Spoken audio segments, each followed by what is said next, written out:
back to Jake's Sports World. I'm so happy to have you guys back. And today we have our Easter special. Praise God. Thank you for giving us another day. This is our Easter special. We've got a special guest coming on today. And let's get right into these. Guys, welcome to the Easter special. Here we go. Here's our special guest right here, Super Nate. Welcome to the channel, buddy. So today we're going to be talking about some breaking news that we've got. So I want to first of all ask you some questions. How do you think the Cowboys offseason is going so far? Well, I mean, they went good. Dak Prescott is going to hold up the team because they signed over Amari Cooper to a different team, which I really thought was the most idiotic person to do that. Because if that's their best 11 right there. That makes sense. Now, the Cleveland Browns are getting a good asset in Amari Cooper, and I feel like it's important to understand that the Cowboys have a certain type of dilemma that they run on offense. And for all you guys that understand where I'm coming from, the Cowboys have been one of those teams that have been able to make it to the playoffs, but they haven't been able to impress in the playoffs. And I feel like CeeDee Lamb is going to turn out to be a superstar this year. I think the loss of Amari Cooper will affect Dallas pretty big, but I think they still got the assets on offense, and if they decide to go out and get Jarvis Landry, that would be something good for Dallas Cowboys as well. Do you think they could sign OBJ? I don't know, honestly, because there's a lot of people looking for him, so they could and they could not. That makes sense. So the Green Bay Packers are definitely one of the top runners for Odell Beckham Jr. I think the Titans are probably going to be up there too.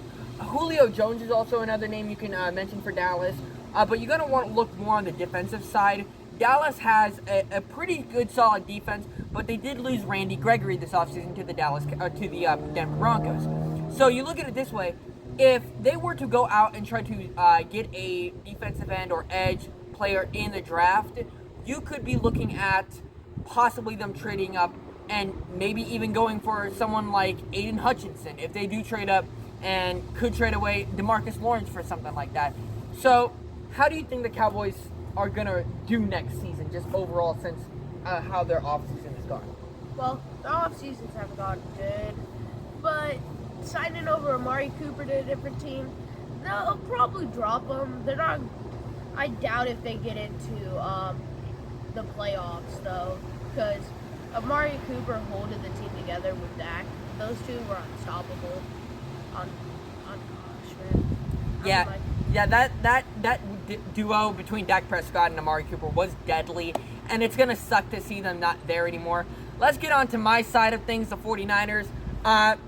We have not been making so many moves. We let Arden Key go away to the Jacksonville Jaguars, so now we don't have Arden Key, so we still need depth at that edge position. I could see us possibly trading up in the draft to get an edge if we do end up getting rid of Deebo Samuel. And yes, I want to talk a little about Deebo Samuel real quick before we get into a whole draft thing. Deebo Samuel, unfortunately, has been receiving death threats and racist remarks on his Instagram account due to his contract situation with the 49ers. And I think it's important to know that he's a player. He's a player, and it's not nice. And not only is it not nice, but it's also, if you're watching football, he's a person. He's a person just like me and you. And Deebo Samuel doesn't deserve that kind of disrespect, especially that he put his team on his back last year, and he really shined last year. And I think it's very upsetting that fans of the 49ers doing.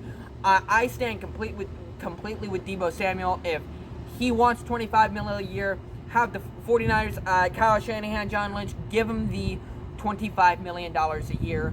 He's worth it, and I promise you guys, it's going to be one of the best signings you're going to do in a while. Also, leave room in there for Nick Bosa, of course. He's my favorite player to ever walk Earth. And I think it's important to know there's a lot of people we're going to have to re-sign. Jaquiski Tart, I don't think we're going to be able to get back. So I'm thinking maybe safety. Could we sign Tyrann Mathieu now that the Colts have signed Stephon Gilmore and he's off the market? And I think it's very interesting that the Colts offered Stephon Gilmore a 2-year, $23 million deal when we signed Charvarius Ward from the Chiefs, who has kind of an up and down record when it comes to playing defense. And I think that's really going to affect the 49ers. 3 years, $42 million is not a lot is quite a bit for a player like Charvarius Ward. And I think we could have possibly gone out and gotten Stephon Gilmore. But I'm hoping we go out and get Tyrann Mathieu now that I think Jaquiski Tartt's going to be gone. I could see Talanoa Hufanga taking the place of Jaquiski Tartt, but I think it's more importantly to go get a veteran safety like Tyrann Mathieu so he can teach someone like Talanoa Hufanga so he can be a good star player.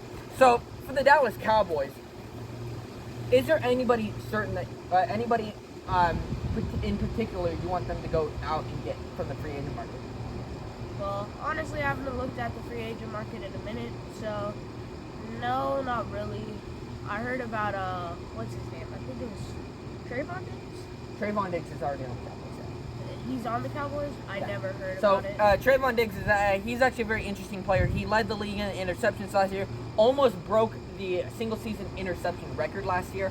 And I think he's going to be a good player, although he sucks in zone coverage. That's just his truth. If you're watching this Trayvon, which I don't think you are, or any Cowboys fans, it's not a disrespect. He really sucks in zone coverage. I mean, we see that a lot. He's good when it comes to intercepting the football, but he needs to understand that, yeah, intercepting the football is good, and that's what's making him a star cornerback. But if he could lock down on the zone and the man coverage, he could be the best cornerback to play the game. And that's why I think he needs to really improve on that, and he'll be a good player. So, do you think Odell Beckham Jr., the wide receiver that was on the Rams, do you think he's a possible situation where if he does come back for the 2022 to 2023 season, could he be on the Cowboys? It's a possibility. I mean, like, there's always possibilities with any player out there, honestly, unless they're already drafted and picked. But there's really a possibility that he could be a Cowboys. Yeah, I think it's very interesting. OBJ suffered that torn ACL in Super Bowl 56 against the Cincinnati Bengals, and I think he will play next year. And it may not be until the playoffs if whatever team he signs with makes it to the playoffs. I think he has a chance at playing in the playoffs, and I really hope he does, because he's one of those players that you don't get often, and it'd be pretty cool to see him in the playoffs. And so, I want to hit on another topic. For the recent passing of Dwayne Haskins, I wanted to do something that not a lot of people do. I wanted to light this up and roast some marshmallows and and fly high, brother. Fly high, Dwayne. We love you, man, and we're sad to see that you're gone. But I wanted to do something in the tribute of him. I wanted to roast some marshmallows, light up the fire, and have a marshmallow for him. And you know, it really does break my heart seeing him gone. So, thank you, Nathan, for coming on. He was a great guest. Let's go right to the Dwayne Haskins.